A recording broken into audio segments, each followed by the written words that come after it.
Jeshi la Walinzi wa Mapinduzi ya Kiislamu la Irani IRGC limetoa video mpya likidai kuonyesha mabaki ya ndege ya kijeshi ya Marekani isiyo na rubani aina ya MQ-9 baada ya kudunguliwa na mifumo ya ulinzi wa anga ya Iran katika eneo la kusini mwa nchi hiyo karibu na Ghuba ya Uajemi.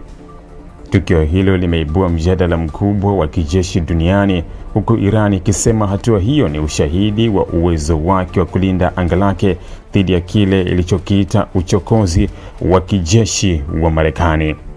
Kwa mujibu wa maelezo yaliyotolewa na IRGC, drone hiyo ilifuatiliwa kwa muda kupitia mifumo ya rada na upelelezi wa anga kabla ya kushambuliwa na kutunguliwa. Video zilizosambaa kwenye mitandao ya kijamii na vyombo vya habari vya serikali zinaonyesha kile kinachodaiwa kuwa ni vipande vya mabaki vya MQ-9 vikiwa vimesambaa katika eneo la kusini mwa Iran, huku wanajeshi wakionekana wakivikagua kwa karibu.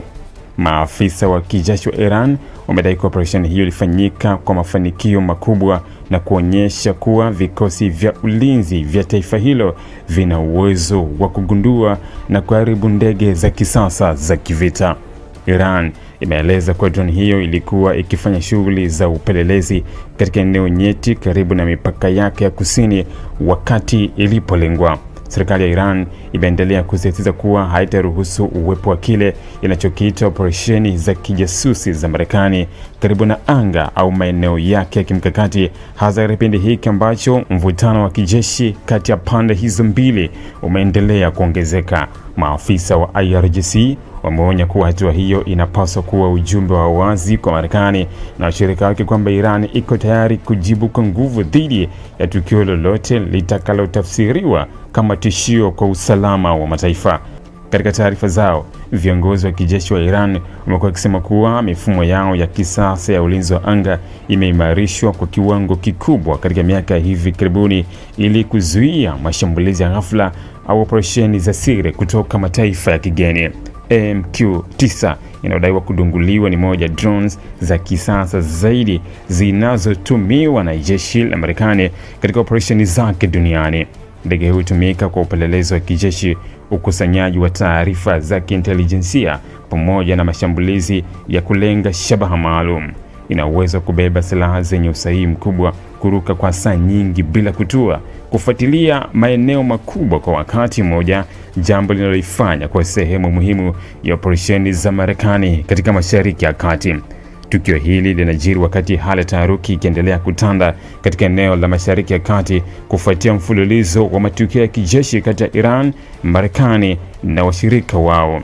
Katika siku za hivi karibuni, pande zote zimekuwa zikitoa matamko makali, huku Iran ikishtuma Marekani kwa kuongeza presha za kijeshi katika eneo la Ghuba ya Uajemi, wakati Washington ikiendelea kusisitiza kuwa uwepo wake wa kijeshi unalenga kulinda maslahi yake ya kiusalama pamoja na usafiri wa kimataifa wa baharini. Hata hivyo, hadi sasa Marekani haijatoa maelezo ya kina yanayothibitisha rasmi kupoteza drone hiyo inayodaiwa kudunguliwa. Ukimya huo umeongeza maswali kuhusu ukubwa halisi wa tukio hilo, huku wachambuzi wa masuala ya kijeshi wakisema kuwa mara nyingi katika migogoro ya aina hii, taarifa hutumika kama sehemu ya vita vya kisaikolojia na propaganda za kijeshi, ambapo kila upande hujaribu kuonyesha mafanikio yake na kudhoofisha taswira ya mpinzani wake. Ili kuwa mwanafamilia bora wa Global TV, usisahau kusubscribe, like, kushare na kucomment.